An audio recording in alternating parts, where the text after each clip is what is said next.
beaucoup de droiture. Bonjour mon chat. Merci Lolo. J'ai un petit chat à la maison qui nous montre ses fesses. Hop. Allez viens. Ok. Ouais. Bonjour à tous et bienvenue dans ce 15e épisode de Witch Witch. Nous sommes aujourd'hui en compagnie de Katie Bonjour. Adastra, que vous pouvez retrouver sur Instagram, YouTube, et puis Katie qui est surtout auteure et qui vient de sortir son deuxième grimoire de Yule.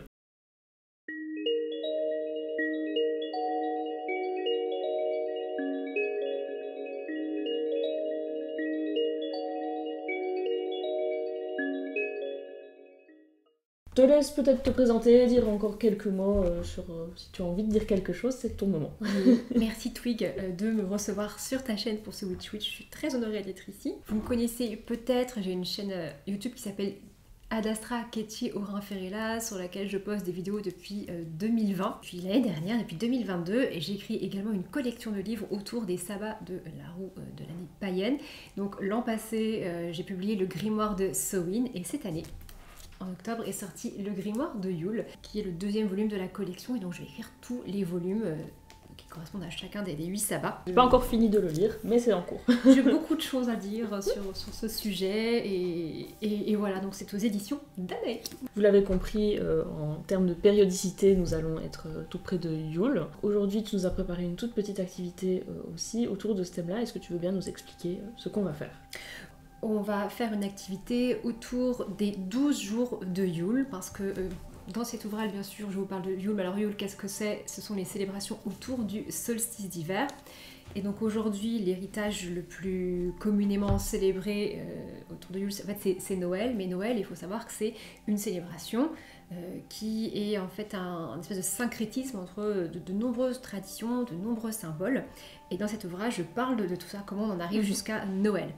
Et effectivement, aux origines, en fait, on ne fêtait pas la naissance de Jésus, le 25 décembre, en fait, on fêtait le solstice d'hiver, donc le jour le plus court, la nuit la plus longue de l'année, le jour le plus court, parce que, évidemment, jadis, on n'avait pas toutes les connaissances astronomiques et scientifiques que nous avons aujourd'hui, et nuit qui était de plus en plus importante, générait énormément d'angoisse parce que est-ce que le soleil va revenir, est-ce que la nature va redevenir abondante, est-ce que nous allons mourir, et donc ça donnait lieu à des rites magico-religieux très importants, des rites pour appeler le retour du soleil, des rites pour favoriser l'espoir, rendre les dieux propices à une nouvelle fertilité de la terre. Alors, je tiens à dire que c'est pas du tout un des rites que nous avons chez le peuple celte, contrairement à ce qu'on peut croire. Pas du tout, en fait, le festival de rentrée dans l'hiver chez les Celtes, c'était Samhain. Donc voilà, il n'y avait pas vraiment de trace chez les Celtes de ça. Mais on suppose qu'il devait y avoir quand même des choses, mais en tout cas, c'est pas documenté. On n'a pas retrouvé. Voilà. Et si on parle des 12 jours de Yule, non pas juste de Yule, donc c'est pas une journée en particulier, c'est pas juste le solstice, c'est vraiment une période, c'est parce qu'en fait ça correspond au décalage entre l'année lunaire et l'année solaire. Vous savez, dans une année il y a 12 lunaisons, donc c'est... Une lunaison, c'est à peu près 28-29 jours, alors qu'il y a 365 jours dans l'année, donc il y a 12 jours manquants entre le calendrier lunaire et le calendrier solaire, et on estime en fait que ces 12 jours, c'est une période qui est un peu entre deux mondes, puisque ça n'appartient plus au calendrier lunaire, c'est à la fin de l'année, donc il se passe quelque chose où il y a un flottement, donc c'est à la fois propice à la manifestation de rituels, mais c'est également un moment un petit peu dangereux, un peu comme Samhain, où finalement il y a une ouverture comme ça sur les mondes et peuvent s'engouffrer toutes sortes d'entités, donc c'est aussi une période un petit peu où il peut y avoir du chahut dans le subtil. Et alors, elle commence quand, cette période de 12 jours ? Alors, elle commence précisément au moment du solstice, donc tous les vers ans... le 21.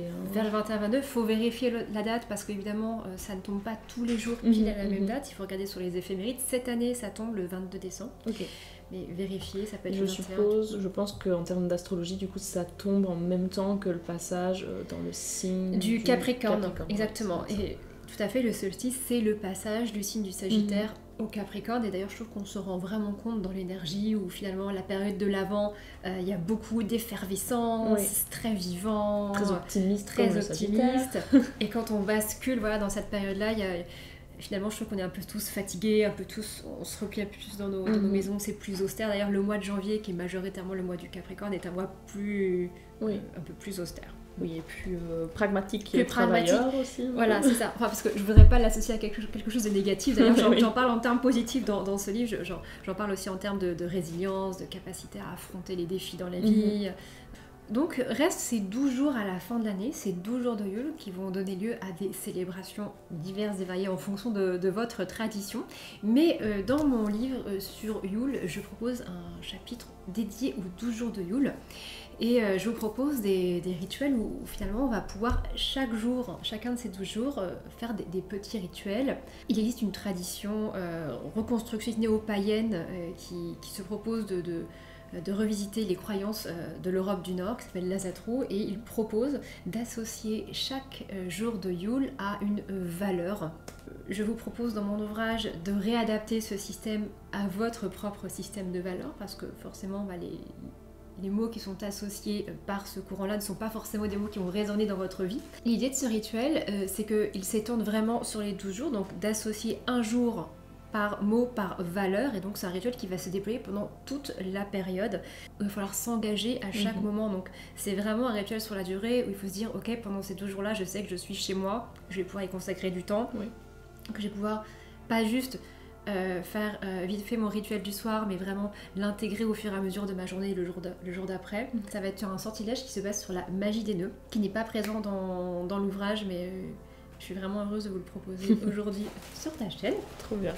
Il y a du contenu exclusif chez nous. Exclusif, exactement. Et la magie des nœuds, c'est une magie que je trouve vraiment très intéressante. Parce que je trouve qu'elle a deux avantages majeurs. Alors, je trouve qu'elle est plutôt facile d'accès finalement, et je la trouve discrète. C'est-à-dire que moi je trouve que les personnes qui n'ont pas forcément envie de montrer leur magie comme ça dans leur espace commun peuvent facilement dissimuler de la magie des nœuds chez eux. J'ai installé ici une bûche de Yule. Je vais vous en parler parce que ça fait partie intégrante pour moi de mes célébrations. Dans la tradition de Yule, on utilise une bûche, d'ailleurs les gâteaux, les bûches de Noël, c'est directement un héritage des bûches de Yule. En réalité, à l'époque, on allait couper une bûche de bois, une grosse bûche de bois dans la forêt qu'on allait choisir en conscience, et on allait la graver de symboles, peut-être même la décorer, mettre l'oindre de différentes substances, et cette bûche était destinée à brûler pendant toute la nuit au minimum, voire pendant plusieurs jours. Et c'était de bonne augure. Et donc moi je n'ai pas de cheminée, et je pense qu'on est nombreux à pas avoir de cheminée chez soi, donc j'ai une alternative que je vous propose dans mon ouvrage, c'est-à-dire que je récupère systématiquement tous les ans la bûche sur laquelle se trouve le sapin de Noël. Donc en fait ils sont pas soudés, en fait on peut simplement les désolidariser, et j'utilise la bûche de l'an passé pour faire mes célébrations de Yule de l'année suivante, puisque dans la tradition, en fait, on récupérait toujours un morceau de charbon de cette bûche pour allumer la suivante. Donc là, symboliquement, c'est pareil, j'allume la bûche de Yule avec le morceau de sapin de l'année d'avant. Et ça permet de poursuivre la tradition, même quand on habite en appartement. Qu'on habite en ville, nous sommes nombreux à être dans ce cas-là. Donc voilà. Pour le rituel, c'est une échelle de sorcière, c'est ça? C'est une échelle de sorcière, exactement. Ok, super. Donc évidemment, nous, ce qu'on va faire, ça va être factice. Vous vous doutez que la concentration et la visualisation qu'on met en vidéo ne peut pas être la même qu'une qu'on ferait chez nous tranquillement. Donc, mais en tout cas, vous aurez l'exemple pour pouvoir refaire ce rituel chez vous si vous en avez envie. Les 12 jours de Yule sont associés à des mots, à des valeurs. Cette première nuit s'appelle la nuit de la mère. Voilà. Et donc moi dans mon référentiel je vais l'associer à mon rôle en tant que maman, donc je vais choisir un élément qui va représenter pour moi mon engagement en tant que mère envers mes enfants. Donc j'ai ici choisi 12 objets qui vont correspondre à chacune de ces valeurs. Alors évidemment là on le fait comme tu l'as dit dans un cadre factuel pour vous montrer le process, mais bien sûr il faudra adapter ça à vos propres engagements. Et puis prenez soin aussi de purifier, consacrer votre matériel. Tout ça on le fait pas devant la caméra, mais ce sont des prérequis qui sont que je conseille fortement de faire personnellement. Et donc on est sur un nœud par jour puisqu'il y a 12 nœuds. On est sur un nœud par jour, et chaque nœud représentant un engagement que l'on prend envers soi-même pour l'année à venir. Donc si par exemple vous voulez développer cette année, je sais pas, du courage dans votre vie. Vous allez choisir un objet qui va symboliser ça, que vous allez pouvoir charger et ensuite nouer à votre échelle de sorcière pour vous en... Entre une qui tousse et l'autre qui éternue, on va pas s'en sortir. Les vidéos, on C'est pas grave. Voilà. Pour faire une échelle de sorcière, évidemment, il vous faut une mesure de fil. C'est vraiment intéressant de travailler la magie des nœuds parce que c'est vraiment lié à la notion de destin en réalité, et on arrive à avoir de l'emprise dessus, puisque vous savez peut-être que les divinités du destin étaient des divinités fileuses, que ce soit dans la religion grecque, mais mythologie romaine ou même nordique. Il y a 3 divinités qui filent le destin. La première, c'est celle qui correspond à la naissance, donc on commence à faire le nœud de la vie, puis la répartitrice tisse toute la toile de l'existence, et enfin la dernière, elle coupe le fil de la vie, et c'est le moment de la mort. Donc l'idée ici, c'est de se dire, chaque nœud correspond à des moments de l'existence. L'idée, c'est de se dire qu'en faisant nous-mêmes des nœuds, on va réussir à tisser certains motifs à notre volonté. Alors vous pouvez prendre la mesure de corde que vous voulez en fonction de là où vous voulez le mettre. Je vous conseille quand même de prendre une échelle assez grande pour que vous puissiez être à l'aise pour faire vos nœuds. La première nuit, c'est la nuit de la mer. Et donc, c'est le premier nœud que je vais sceller sur cette corde. On parle de la mère, la maman. La maman, exactement. On ne sait jamais qui est de quiproquo, mais on parle de la maman. Voilà, la maman. Je suis moi-même maman de 2 petites filles et j'ai choisi pour symboliser mon engagement de la lavande, puisque pour moi, dans mon référentiel, dans mes correspondances, c'est relié à la paix que je peux apporter dans notre foyer, à cet effet rassurant que je peux avoir avec elles dans l'accompagnement de leurs émotions, notamment. J'ai des petites filles qui ont beaucoup d'émotions. Beaucoup d'énergie. Beaucoup d'énergie, tu as pu les voir. Le constater. Donc la lavande, c'est vraiment une énergie qui va être parfaite pour moi en tant que mère, pour les accompagner dans tout ça. Ici, on a allumé la bougie de Yule. Moi, ce que je fais systématiquement dans ce rituel-là, c'est que je vais quand même passer chacun de mes éléments à travers la flamme. On fait très attention pour cette étape, les amis. Oui. On ne met pas le feu à son appartement, à sa maison. C'est mieux, éventuellement. C'est mieux. Voilà. Je vous conseille également de vraiment charger. Vous avez peut-être des techniques de chargement différentes, mais moi, systématiquement, je vais me poser devant ma bûche de Yule, je vais l'allumer, je vais tenir entre mes mains la lavande ou les autres objets, et puis je vais venir faire une méditation et une visualisation où je vais moi-même me projeter dans ce rôle, dans cet engagement que je prends envers moi-même pour l'année qui vient. Donc je vais vraiment me visualiser dans ce rôle de mère pour moi, cette mère qui accompagne ses enfants, qui apporte douceur, paix, sérénité au sein du foyer. Et je vais vraiment charger comme ça la lavande, jusqu'à ce que je sens que c'est ok, enfin la lavande est vraiment chargée de mon intention. Je la passe dans les flammes de la bougie de Yule, et ensuite on va venir former le premier nœud. Au moment où je forme le nœud, c'est très important pour moi de rester vraiment connectée à mon engagement et de prononcer une petite phrase en disant par exemple, par ce premier nœud, je m'engage à apporter de la sérénité à mes enfants. Adapter la phrase évidemment à votre situation, à ce qui résonne avec vous. Il n'y a pas de phrase consacrée en réalité pour ça. Enfin, moi, je suis quelqu'un qui a vraiment une pratique qui est très très libre, et je vous encourage à pas trop vous enfermer dans des formulations. Vraiment, si ça vous convient, prenez ça, mais n'hésitez pas à l'adapter à votre propre... à une phrase qui soit vraiment pertinente, qui soit percutante. Voilà. Le premier nœud est fait. L'idée ici, c'est que je me suis vraiment engagée à incarner cette valeur. Le jour d'après, je vais pouvoir refaire ce rituel, rallumer la bougie, choisir un deuxième objet. Donc là, la deuxième nuit, c'est la nuit du solstice. Donc la nuit du solstice, puisqu'on commence, la veille du solstice, dans la nuit du solstice, ça va être pour moi, ça va être l'espoir. Et l'espoir ici, je vais aussi le symboliser avec la lune. Ça rappelle mes rituels de lune et voilà, les intentions que je fais. Donc je choisis une lune. Alors en réalité, je fais pas que ça, hein, les 2 jours de Yule. En général, c'est des journées pour lesquelles je pratique aussi beaucoup la divination, parce que c'est un peu comme à Samhain, comme on est sur un espace liminal. En réalité, il y a beaucoup de facilité à tirer les cartes à ce moment-là de l'année. La plupart du temps, quand je fais ce rituel, je vais également tirer une carte pour chaque jour. Par exemple, Ok. voilà, le premier jour, je vais tirer la première carte qui va correspondre au mois de janvier. Mhm. Le jour 2, ça va correspondre au mois de février. Et je vais Oui. associer comme ça Ah oui, parce que une 12 carte par jours, jour. 12 mois de l'année. 12 mois de l'année. Voilà. Effectivement. Donc, c'est une petite chose que vous pouvez rajouter à ce rituel si vous voulez l'enrichir. Vous pouvez également utiliser des feuilles de laurier à brûler dans la flamme de la bougie sur lesquelles vous pouvez écrire soit votre engagement et le brûler en même temps que vous faites ce rituel-là, soit carrément écrire des vœux, des choses. Voilà, vous pouvez utiliser. Il y a vraiment beaucoup de possibilités pour ces 12 jours. Moi, j'aime bien cette idée d'un rituel qui s'ancre sur la durée, qui peut se déployer vraiment avec beaucoup de nuances. Oui. Tu vois. Ok. Parce que souvent, un rituel, on s'imagine, voilà, on fait ça, c'est un moment donné très très précis, et finalement, ça donne une autre dimension Oui. au rituel. Tu parles un peu de ta pratique, de la divination, tout ça.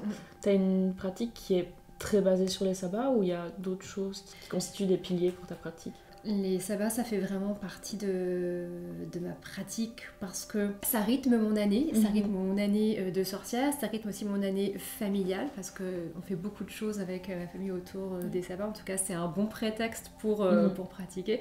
Moi, je trouve que dans une vie souvent qui est survoltée, en tout cas, c'est mon cas. Moi, j'habite à Paris, j'ai un rythme de vie assez soutenu. Finalement, les sabbats, ça me rappelle à des moments pour me poser, pour vraiment me centrer sur ma pratique. Et bon, évidemment, je pratique pas que uniquement au moment des sabbats. Il y a d'ailleurs même parfois, on se dit, mais alors tu fais des livres sur les sabbats, tu fais des trucs incroyables à chaque fois. Enfin non, pas du tout en réalité. Il y a des années où je vais pas faire grand chose parce que l'énergie n'est pas là, parce que c'est pas le bon moment pour moi. Mais il y a plein d'autres moments où je vais pratiquer dans l'année. C'est le cas pour des moments particuliers, typiquement pour mon anniversaire par exemple, c'est le moment où je vais faire des rituels. Avec les lunes aussi, je vais quand même pas mal travailler. Et puis, quand il y a des occasions vraiment, enfin moi je suis quelqu'un qui travaille beaucoup la magie pendant les vacances parce que j'ai du temps, j'ai de la disponibilité. Et puis l'avantage des vacances, c'est que très souvent, je suis hors de chez moi, ce qui fait que j'ai accès à des ressources naturelles que j'ai pas à Paris. Si je vais au bord de la mer, forcément c'est totalement différent. C'est totalement différent. Et là je me dis mais j'ai un regard d'envie de pratique et là c'est bon, j'ai plein de choses à disposition pour pratiquer la magie de la mer. Je vais vraiment le faire. Quand je suis au bord de la rivière, là c'est encore d'autres énergies et je trouve ça super stimulant en fait d'utiliser ces moments de voyage pour pratiquer diverses choses, pour enrichir la pratique, pour tester aussi des nouveaux sortilèges. Pour le 3e jour qui correspond au mot courage, j'ai choisi le gland, en tout cas utiliser l'énergie du chêne, qui est un arbre qui apporte beaucoup de force et de courage, je trouve. C'est vraiment un arbre sur lequel on peut se reposer quand on a besoin d'un regain d'ancrage. On charge et puis on va à chaque fois donc prendre l'engagement qui va bien avec une phrase de votre choix qui va correspondre à votre engagement. Je suis très curieuse de voir comment tu vas l'accrocher. Ouais, alors là, je vois déjà que je suis en galère. Au bout de 35 nœuds, finalement, nous y sommes arrivés. C'est pas l'idée, hein, vraiment, mais voilà. Bon, alright. J'espère que tu es vraiment bien engagée, alors. J'ai vraiment envie d'avoir du courage cette année, les amis. Il m'en faut pour affronter cette nouvelle année. Ok, la nuit d'après est consacrée à la vérité. J'ai choisi une dague pour trancher dans le vif de la vérité, faire apparaître ce qui doit l'être. La vérité, la clairvoyance. La vérité, la clairvoyance, exactement. Les arcanes mineurs du tarot. La justice aussi, tu vois, ça... Tout à fait. Voilà. Pour la 5e nuit, on est sur la nuit de l'honneur et l'engagement que j'ai envie de prendre cette année en termes d'honneur, c'est d'honorer la sorcière que je suis, honorer ma pratique. Et du coup, j'ai choisi tout simplement d'accrocher une petite sorcière pour cette 5e nuit de Yule. Moi et moi-même, du coup, on se posait une grande question qui est un peu la question qui revient à chaque Witch. C'est comment est-ce que toi tu es arrivé à ce monde de l'ésotérisme? Comment est-ce que c'est arrivé dans ta vie? Ouais, c'est une question qu'on m'a souvent posée et qui est effectivement toujours intéressante. Les réponses en fonction des pratiquants sont toujours diverses et variées. Et c'est vrai que moi, il n'y a pas un moment donné où il y a eu une révélation. C'est vraiment pas comme ça que ça s'est passé. En fait, moi, je suis fille unique.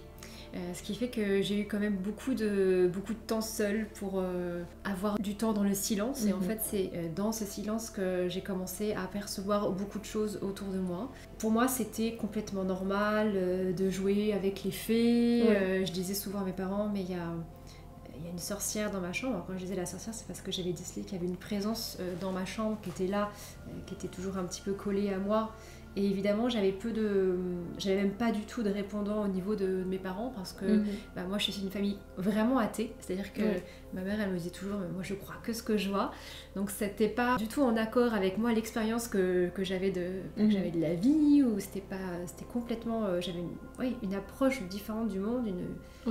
Et donc, finalement, c'est des sujets dont j'ai pas parlé dans le cadre familial, mais qui se sont quand même développés avec le temps parce que ça ne m'a pas quittée. Donc en grandissant, en devenant ado, j'ai voulu quand même pousser un peu mes recherches dans ce milieu-là, voir qu'est-ce qui existait sur moi, cette expérience que je faisais du monde. Clairement, moi à mon époque, parce que moi je suis dans les années 80, il n'y avait pas du tout toute la documentation qu'on a aujourd'hui sur le monde de la sorcellerie, mais alors pas du tout, c'est-à-dire qu'il n'y avait pas les réseaux sociaux, il n'y avait pas TikTok, il n'y avait même pas YouTube, en fait, voilà. Et quand je suis allée dans une librairie ésotérique, tout ça, pour voir un peu ce qu'il y avait, qu'est-ce qu'il y avait? Il y avait le grand et le petit Albert, dont tu as parlé déjà sur ta chaîne, qui est un ouvrage, si vous y avez accès, je vous encourage d'ailleurs à aller voir. Je pense qu'il est accessible en plus sur internet, libre de droit. C'est fort possible qu'on puisse l'avoir facilement. En fait, c'est intéressant d'aller voir ça parce que clairement, quand je découvre ce document, quand je suis ado, je me demande ce que je vais pouvoir en faire dans ma pratique parce que ça ne répond pas du tout aux enjeux de notre société. C'est très très éloigné, que ce soit en termes de sortilèges, mais aussi de matières premières qu'on va utiliser. Enfin, c'est très différent de notre monde, donc finalement c'était pas utilisable en tant que tel, mais c'était quand même intéressant pour moi intellectuellement. Tu n'as donc pas fait de rituel pour protéger tes vaches? Pas fait ça. Du coup je développe un peu à ce moment-là ma pratique toute seule, et puis surtout je découvre le monde du tarot, et là un monde s'ouvre à moi parce que la divination ça a été extraordinaire comme rencontre. Déjà le fait de découvrir les arcanes majeurs, les archétypes, la façon dont ça grandissait en moi en fait. C'est une vraie compréhension du monde. Le tarot, c'est pas juste tirer la carte, c'est aussi une vision du monde, une perspective symbolique qui nous fait grandir nous-mêmes en tant que personne. Et puis il y a vraiment un switch qui s'est fait quand j'ai commencé des études de naturopathie. Alors je ne suis plus naturopathe aujourd'hui parce que j'ai plus le temps d'exercer, mais j'ai été naturopathe pendant plusieurs années. Et en fait, pendant mes études, j'ai vraiment rencontré des personnes qui étaient finalement ultra réceptives à tout ce qui était du monde de l'ordre du subtil, alors que j'avais pas vraiment eu ça auparavant dans mes autres études. Moi, j'ai fait histoire de l'art et archéologie. Et pour la première fois de ma vie, je m'autorise à en parler avec des gens, alors qu'en fait, même avec mes meilleurs amis, j'en avais pas vraiment parlé, en tout cas pas de cette façon-là. Un petit peu les cartes, des choses comme ça, mais pas vraiment mon attrait pour la sorcellerie, la magie, le paganisme et tout ça. Donc là, je rencontre des personnes avec qui c'est plus facile de parler de ces sujets-là sans être pris pour quelqu'un de complètement perché, parce que finalement, même si aujourd'hui on en parle très facilement, en fait, il y a encore 10 ans, c'était pas du tout cette ouverture-là. C'était très tabou. En réalité. Encore maintenant, ça dépend des milieux. Ça reste, il faut savoir à qui on s'adresse. Donc, il y a 10 ans, vraiment, ouverture de mon monde par rapport à ça. Et le switch, il s'est fait vraiment quand je suis devenue maman. Là, je me suis dit, en fait, j'ai envie d'en parler parce que finalement, je trouvais que j'arrivais pas à trouver des ressources en ligne qui correspondaient vraiment à ma propre pratique, à ma propre perspective sur la sorcellerie, parce que je pense qu'on a tous des pratiques différentes et des visions différentes de ce que c'est, et tu vois, toi et moi on fait des choses complètement différentes, et j'avais très envie de pouvoir partager autour de ça. Et en fait, en devenant maman, je me suis dit, mais en fait, c'est bon, j'ai plus de temps à perdre, j'ai envie de pouvoir en parler sans être là, je sais pas, est-ce que... en tant que maman, j'ai envie de donner cet élan aussi à mes filles, de dire, en fait, tu as le droit d'être qui tu veux et d'en parler. Et donc, je me suis lancée comme ça sur YouTube pour parler, moi, de ma propre pratique. Donc, c'est un peu mon petit cheminement dans la sorcellerie. À partir de ce moment-là que tu as décidé de mettre le mot sorcière sur ta pratique, ou c'était déjà le cas avant? Ouais, je pense que le mot sorcière... Mais tu vois, même aujourd'hui, j'ai encore du mal à l'utiliser. Ah ouais?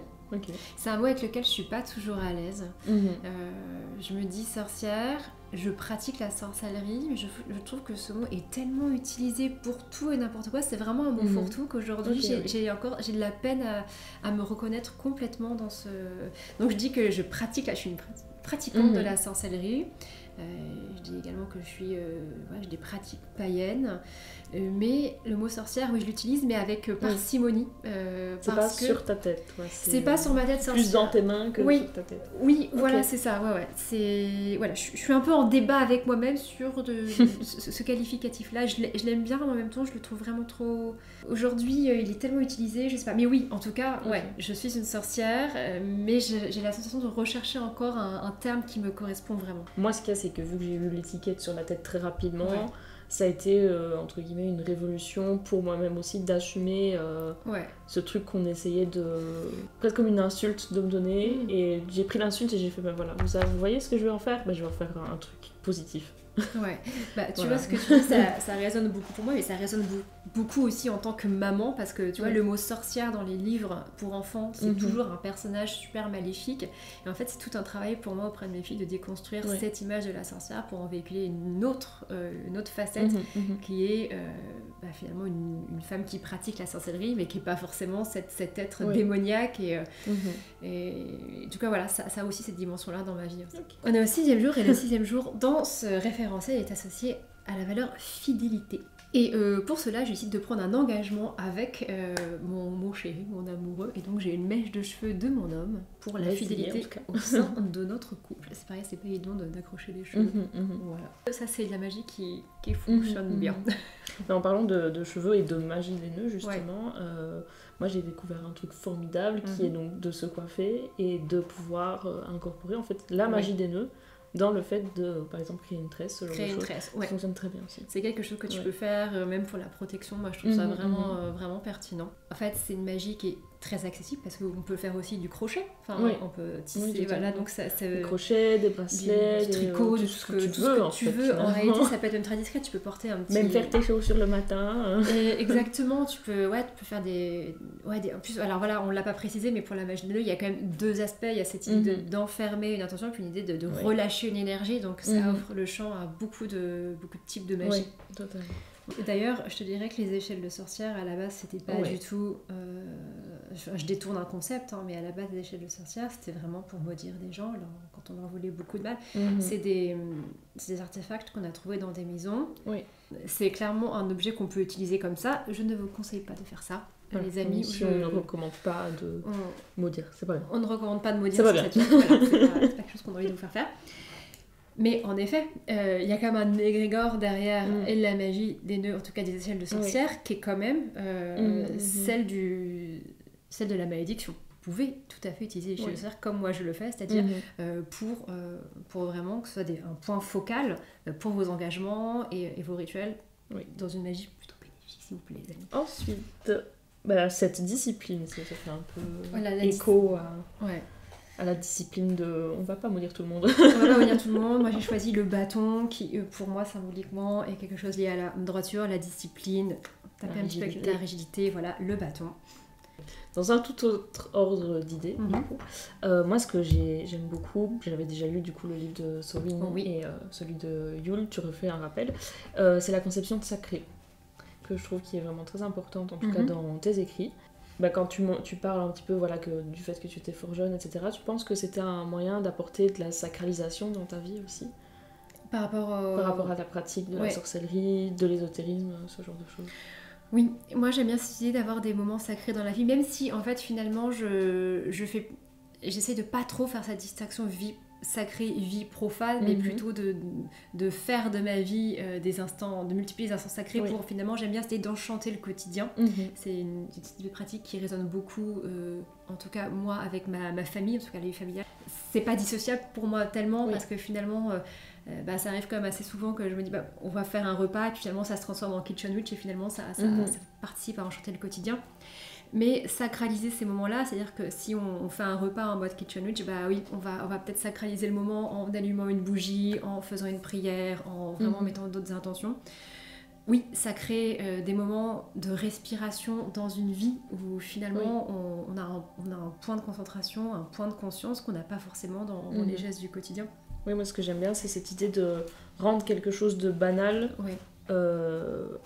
l'importance qu'il a réellement, parce qu'on fait vraiment tout très machinalement maintenant. C'est vrai que dans la pratique de la sorcellerie, je retrouve ce truc de donner sa vraie importance, et puis retour au moment présent aussi, le fait de s'ancrer et de rendre l'instant présent important. Là d'ailleurs, la sorcellerie n'est pas la seule façon d'accéder à ça. Non, mais je pense que par exemple le chant, le chant d'ailleurs ça peut être une pratique sacrée extraordinaire. Toi qui fais beaucoup de sport en ce moment, je trouve que c'est le cas aussi. Dans ma pratique sportive est sacrée et est dévouée. On sent que dans le moment, finalement, on arrête d'être trop dans la tête et le sport y participe vraiment. On peut sacraliser tous ces instants-là et en tout cas, tu peux en plus utiliser cette énergie. Toi-même, tu sais. Moi-même, je sais. On en parlera peut-être plus tard. Sur le 8, on a noté hospitalité. Hospitalité. Et donc l'engagement de l'hospitalité, j'ai choisi la clé comme symbole de mon foyer, donc le fait d'ouvrir ma porte aux autres, d'accueillir, comme j'accueille mon ami Twig aujourd'hui. Qui dort par terre. Par terre sur un matelas, s'il te plaît. Hein, ne fasse pas croire aux gens que tu es là. C'est très bien accueilli. Donc la clé comme symbole de mon foyer pour lequel je m'engage à accueillir les personnes qui en ont besoin, mais aussi mes amis, voilà, à ce que ma porte soit ouverte. Notamment à Yule, tu vois, je trouve que c'est une période de l'année on accueille beaucoup. On accueille beaucoup, et puis je trouve qu'il y a une grande ambivalence finalement à l'époque de Noël, où il y a à la fois ce côté surabondance, donc capitalisme, on dépense beaucoup, où finalement on se retrouve en famille, mais en fait à côté je trouve qu'il y a d'autant plus de solitude et de misère humaine devant nos yeux, et je pense que les gens qui sont malheureux, ils le sont peut-être encore plus à ce moment-là où la solitude est encore plus mordante, donc des notions d'hospitalité, d'ouvrir sa porte aux personnes dans le besoin, je trouve que ça fait vraiment du sens à Yule. Oui, surtout dans une période froide comme l'hiver, voilà, il y a vraiment des gros problèmes sociétaux qui se posent quand même. Enfin bon, on va pas refaire le monde dans une vidéo Twitch, mais c'est important de soulever de ça parce que d'être conscient parce que moi j'avais pas, j'en parle dans ce livre parce que j'avais pas envie de montrer Yule le Noël sous un aspect juste uniquement love and light, parce que c'est loin d'être que ça. Une des périodes de l'année où il y a le plus de dépression, le plus de suicides, enfin malheureusement c'est terrible, mais finalement cette nuit grandissante, ça réveille aussi des ombres intérieures. Très sombre. Exactement. La 9e nuit, c'est celle de l'indépendance. Et donc j'ai choisi l'indépendance financière. Voilà, parce qu'on en a tous besoin un petit peu, je pense. Je crois que c'est... On vit dans un monde où... Voilà, exactement, vous avez compris les amis. J'ai choisi du coup de prendre un billet. Alors l'indépendance, ça prend des résonances différentes en fonction des personnes. Et c'est ça qui est bien avec les valeurs qui sont notées, c'est que ça laisse quand même place à quelque chose de très personnel et à l'imagination aussi. Oui, ça laisse beaucoup de place en fonction de la situation personnelle de chacun d'entre nous. D'ailleurs, je pense que peut-être tu mettras en description les mots qui sont utilisés. En sachant qu'à la fin de Yule, vous pourriez vous-même utiliser votre propre code d'honneur pour remplacer les mots pour vos propres engagements. Mais déjà, cela, je trouve qu'il laisse beaucoup de liberté en termes de ce qu'on a envie d'y mettre. Le 10, du coup, dévouement. Le dévouement. Alors moi, pour le mot dévouement, j'ai choisi de me dévouer à l'écriture cette année, à l'écriture de la collection que j'ai commencée. Et pour symboliser ce dévouement, j'ai choisi le stylo. Et ça va être une année... studieuse, pleine d'émotions, je pense. il y a beaucoup à faire, donc le petit coup de pouce sorcière ne sera pas de trop. Voilà. Et en termes de du coup d'écriture, techniquement, tout ça, c'est quoi ton sabbat préféré, si tu en as un? Ah là là, c'est très difficile à dire pour moi cette question, parce que je les aime tous à leur façon. Je dois dire que Yule, j'adore ce sabbat, vraiment. C'est pour ça que ce livre sera sûrement le plus gros de la collection. Il m'a beaucoup inspiré. Il est bien fat. il est bien fat. En réalité, moi j'incorpore Noël dans mes célébrations de Yule. Et j'apprécie vraiment tous les souvenirs d'enfance que j'ai par rapport à cette période de l'année. Et ça me tient à cœur de créer des traditions familiales avec ma famille aujourd'hui, avec mes enfants. Donc Yule, je pense que c'est sûrement mon sabbat préféré. Évidemment, je pense comme beaucoup de sorcières, Samhain a une place particulière dans mon cœur. Et mes bonnes, parce que tous les ans je fais un repas de gratitude et qui est un moment que j'adore dans l'année, qui est Une période importante. Qui est une période importante, où il y a beaucoup de... Ouais, l'espace du cœur est vraiment, vraiment très comblé, ouvert. très ouvert. Voilà, donc je pense Mabon, Samhain, Yule, avec Yule vraiment peut-être devant tout ça, ce sont mes préférés. Mais j'adore Imbolc parce que je trouve qu'après le mois de janvier qui est très difficile, quand arrive Imbolc, finalement, c'est la lumière au bout du tunnel. C'est toujours un moment donné où... Imbolc, c'est vraiment mon préféré. Et c'est extraordinaire. C'est ce retour vers la lumière. En fait, moi, c'est assez paradoxal parce que mes périodes préférées de l'année, c'est vraiment les périodes solaires, etc. Ouais. En tant que bon lion que je suis. Moi, la période la plus compliquée, vraiment, c'est entre Samhain et Yule. Parce que les jours se font de plus en plus courts et je sens que mon énergie, elle descend. Ouais. Mais il y a quand même ce truc où, en décembre... en Belgique en tout cas, on fête la Saint-Nicolas, etc. Donc il y a beaucoup la famille, etc. La saison du Sagittaire qui est hyper chaleureuse, donc ça va. Et puis de nouveau, après Yule jusque Imbolc, j'ai l'impression d'étouffer. C'est très dur. Dans ce truc de... c'est long, c'est dur, il fait noir. Et en même temps, du coup, ces sabbats-là, de Yule, d'Imbolc, de Samhain, c'est un peu... mes lumières au bout du tunnel où je me dis... Ouais, je le vis comme ça aussi. Il y a un truc, quoi. Il y a de la magie. Tout n'est pas mort. Et vraiment, je trouve que quand Imbolc arrive, il y a un soulagement qui arrive. Vraiment, on est éprouvé par le mois de janvier. Et tout d'un coup, on y croit, ça y est. Ça y est, le printemps arrive. Le plus dur est derrière nous. Respirer. Complètement, c'est à cette époque-là d'année que je fais justement mon grand ménage de printemps, où je réorganise la maison. Et finalement, l'espace intérieur se fait également. J'adore. Et du coup, on arrive au 11e nœud avec la persévérance dont on va avoir besoin, du coup, justement. Persévérance. Et oui, persévérance, c'est une valeur que j'incorpore très souvent dans mes sortilèges. J'ai utilisé un conifère, du sapin, alors, celui que vous voulez. Vous savez, les conifères, c'est vraiment des végétaux qui sont toujours verts toute l'année, qui perdent pas leurs épines. Donc c'est vraiment un arbre super pour travailler sur la résilience, la persévérance, le fait de... C'est très capricorne comme... C'est complètement Capricorne. On arrive sur notre 12e nœud avec le thème du serment. En fait, la dernière nuit, c'est la nuit du serment. Alors, normalement, chez les peuples germano-scandinaves, il y avait un rite particulier. Et du coup, nous, pour notre rituel, ça va être la nuit du serment. Du coup, ça va être la nuit où je vous propose de choisir, de prendre une mèche de vos propres cheveux. Et si vous n'avez pas de cheveux, en tout cas, choisissez quelque chose qui vous appartient, peut-être un petit morceau de tissu Par contre, dans la flamme de la bougie, les cheveux, faut faire attention. Oui, on passe au-dessus, mais on passe pas dans la bougie pour le coup. Vous allez vous brûler les doigts. Très mauvaise idée, très mauvaise idée. Parce que ce serment, il va vous permettre de vous engager à respecter tout ce que vous avez fait pendant ces 12 jours de Yule. Et donc, quoi de mieux que d'utiliser quelque chose qui vous représente vous-même. Donc là, choisir les cheveux, je trouve que c'est très parlant. Et donc je vous propose pour ce dernier nœud de dire je m'engage à choisir une formulation qui vous convient pour sceller finalement le sortilège dans sa totalité. Voilà. Et une fois que vous avez fini ça, votre échelle, je vous propose de la suspendre quelque part dans votre maison où elle sera suffisamment à votre vue pour que vous puissiez aussi vous rappeler de vos engagements au fur et à mesure de l'année, où ça vous semble le plus opportun. Moi, je le mettrais plutôt là où je travaille, à côté de mon bureau, parce que c'est à vue et que ça sera vraiment, pour moi, plus pertinent. Si vous faites une échelle de sorcière par rapport à la protection, pour un autre truc, je vous conseille de le mettre plutôt dans l'entrée. Enfin voilà, en tout cas... Que ça fasse sens. Exactement. Par rapport à vos engagements. Oui. Et le lieu de... C'est l'idée.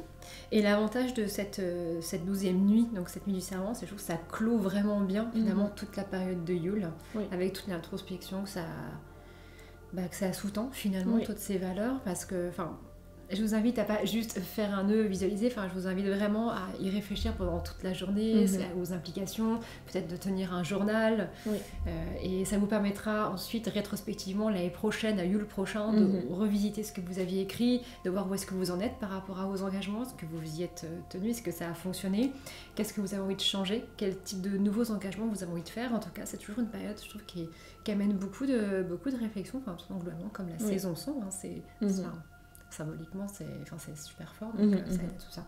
Et voilà. Ça rend bien. Échelle. Ouais, c'est pas mal.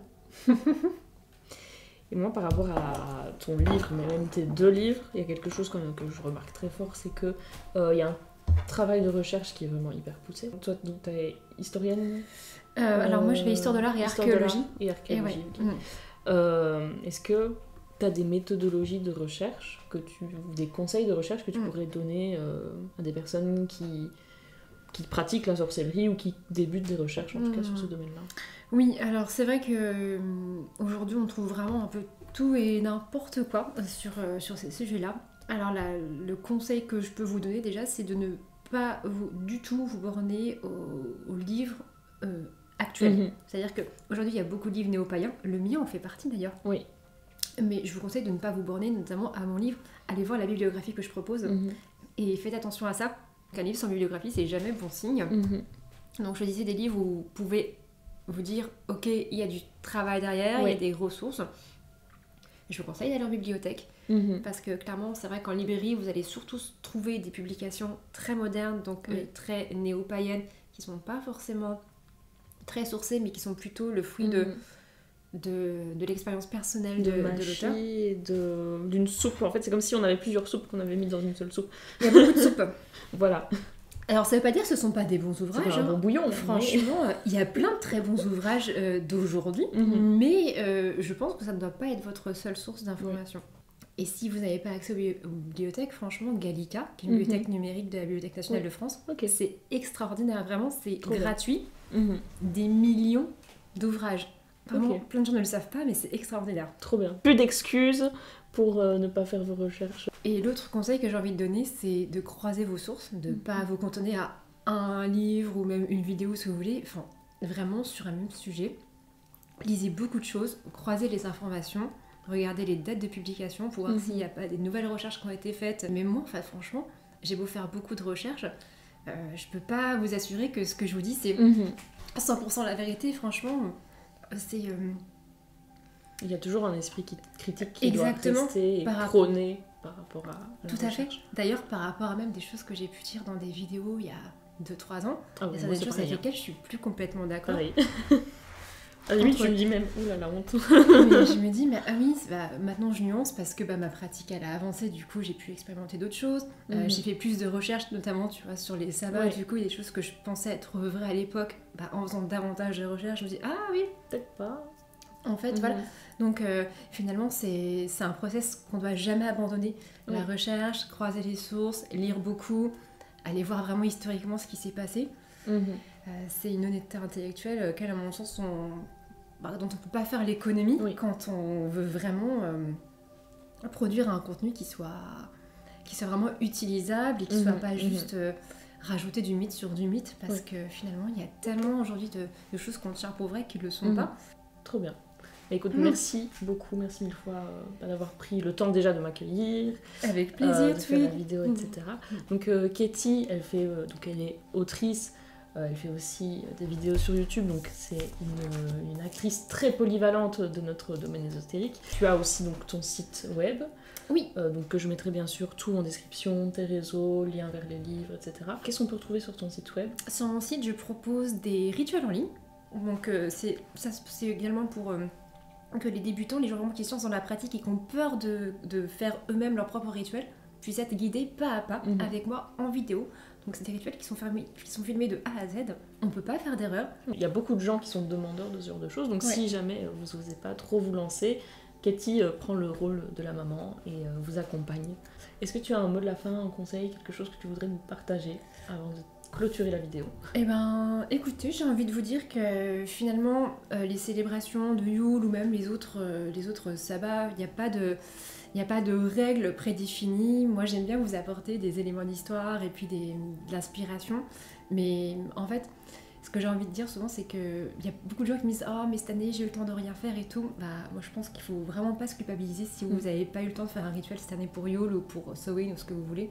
Pour moi, la sorcellerie ou même le paganisme, ça doit rester quelque chose dans lequel on se sent bien, pas qui devient une charge mentale. Tout à fait. Donc si je devais avoir un petit mot comme ça, pour vous, comme ça, c'est ne faites pas de votre pratique une charge mentale. Faites-en quelque chose qui vous connecte à vous, pas qui vous rajoute de l'angoisse. Ça doit être libérateur.